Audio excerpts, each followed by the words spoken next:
అన్నారు. ఈ సందర్భంగా ఆయన విద్యార్థులు, గ్రామస్తులతో మాట్లాడారు.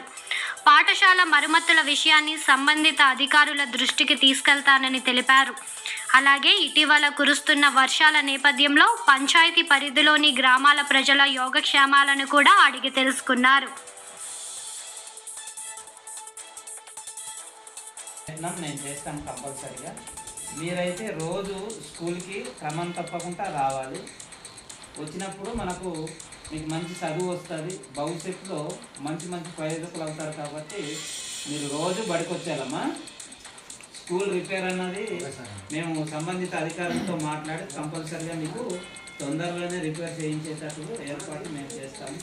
ఈ స్కూల్ అనేది చాలా రోజులు బట్టి మరి ఎంతమంది అధికారులకు అడిగినా, ప్రజాప్రతినిధులకు అడిగినా కూడా మాకు అప్పటి నుండి స్కూల్ ఎటువంటి మార్పు లేదు, అలాగే ఉంది. ఎవరు కూడా పట్టించుకునేటటువంటి లేదు. ఎన్ని గవర్నమెంట్లు, ఎన్ని ప్రభుత్వాలు మారినా కూడా మా స్కూల్ పరిస్థితి అయితే మారలేదు. అయినా కూడా ఇంత కష్టంతో కూడా, ఇంత ఇబ్బందికరమైనటువంటి పరిస్థితుల్లో కూడా స్కూల్ అన్నది